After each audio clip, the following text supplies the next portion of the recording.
Hey guys, welcome and welcome back to my channel. I'm doing something new. I'm doing something different. I'm going to share with you guys the books that I read for November. I really have been into reading this year. I used to be a very avid reader when I was a child, and obviously adulthood came in and crashed the party.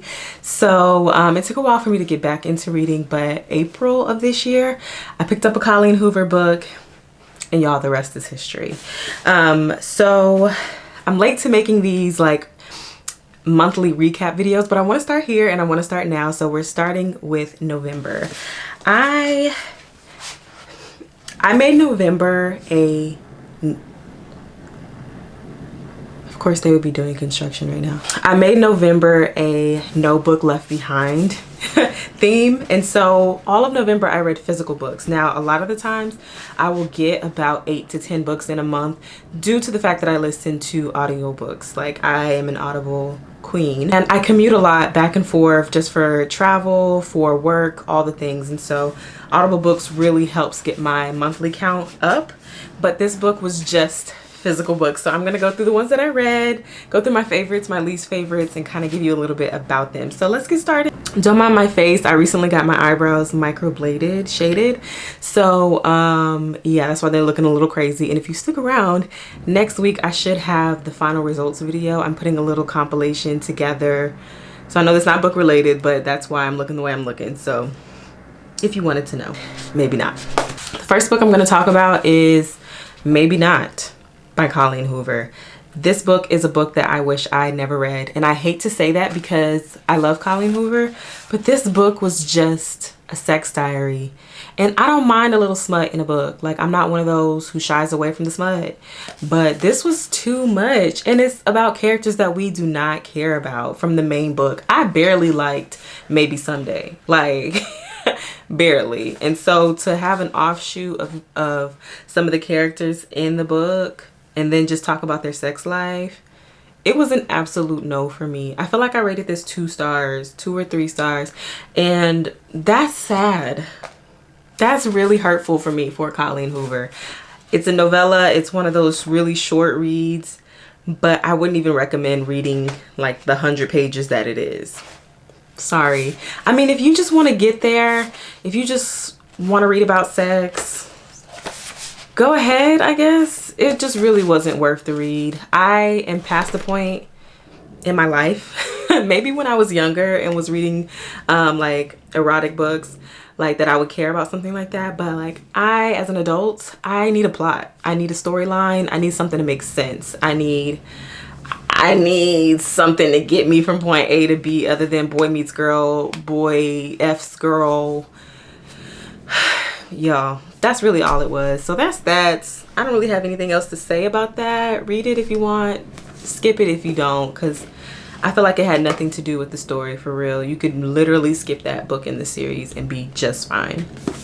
The next book I want to talk about is The Happiness Project. So one thing about me, I like to read multiple different genres during the month. If I'm going to read, I'm going to try and get as much variety as I can.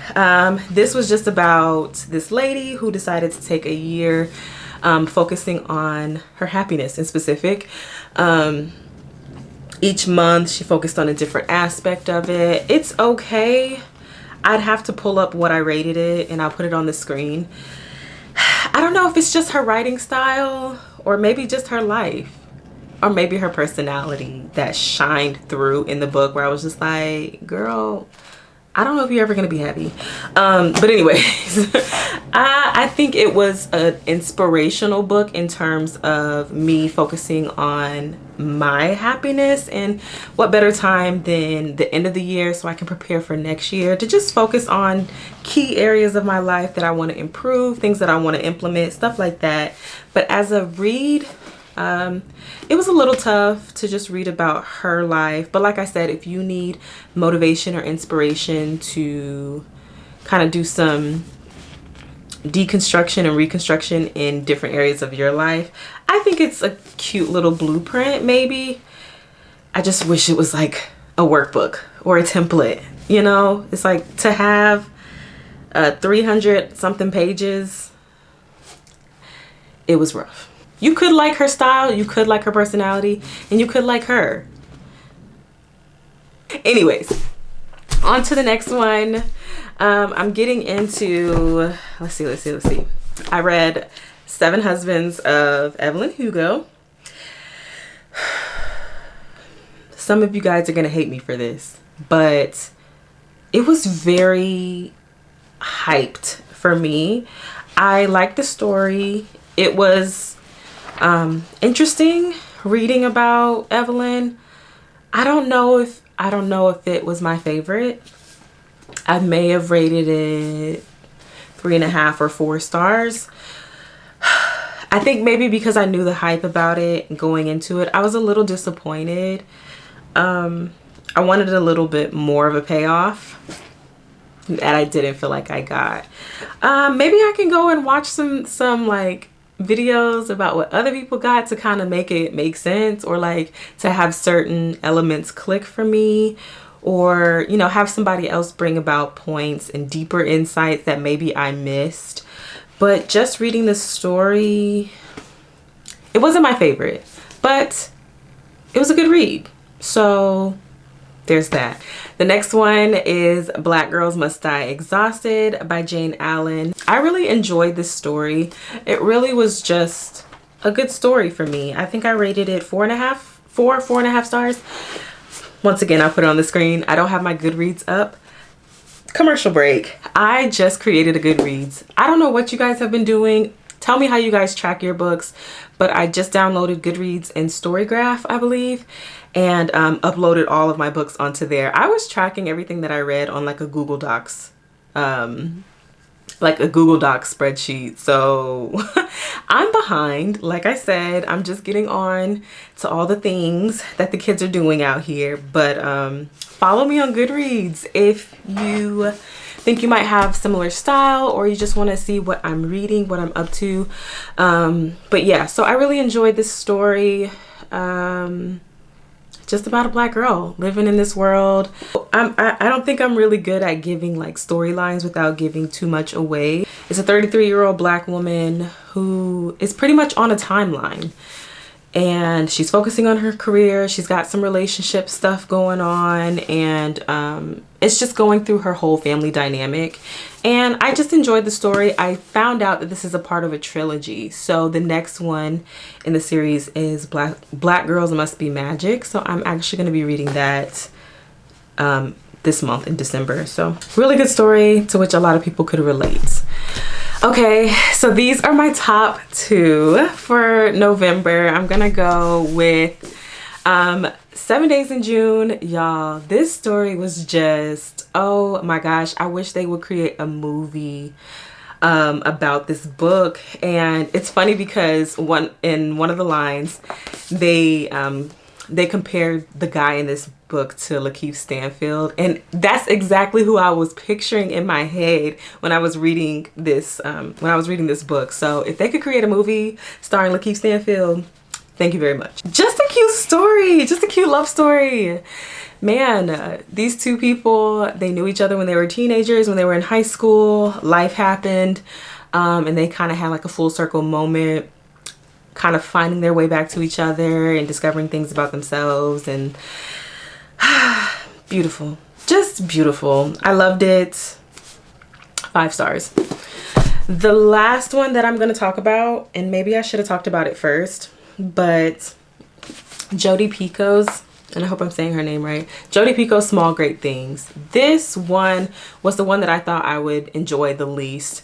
And the reason it was a part of November's No Book Left Behind was because I started it and was just really weary. There's a few things that make me nervous about reading. Number one, this is like a healthcare based book. So it's about a nurse.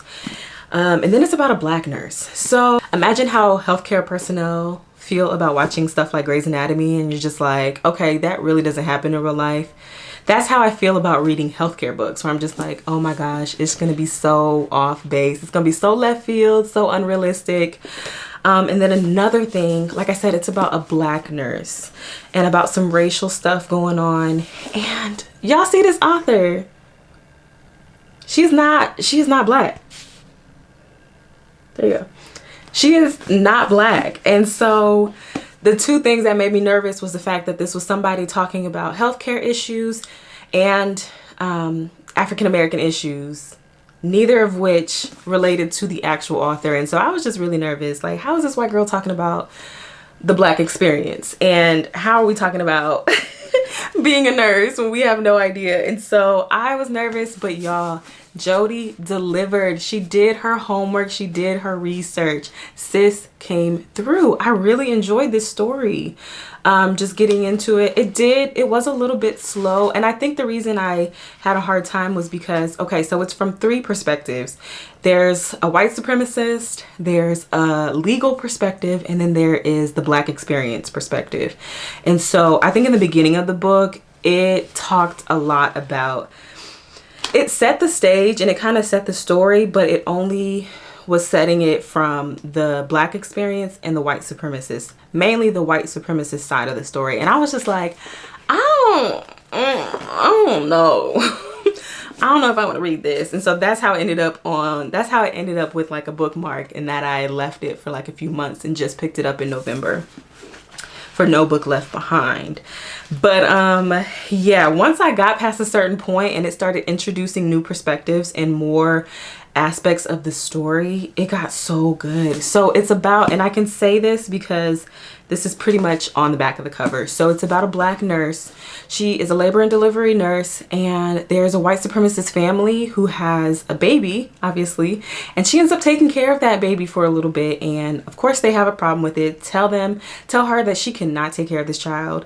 And then something happens to the child, and she is at a crossroads dealing with the fact that she is not allowed to touch this baby, but the baby is having an issue. And so this lands her in a legal situation that gets a little crazy, gets a little hairy. And it's just so interesting reading about all the perspectives, what they learn about each other, what they learn about themselves. And it's just kind of sad, and it's interesting from my perspective as a nurse and as a black woman. It's just so compelling. It's I don't know, it was just a really good story.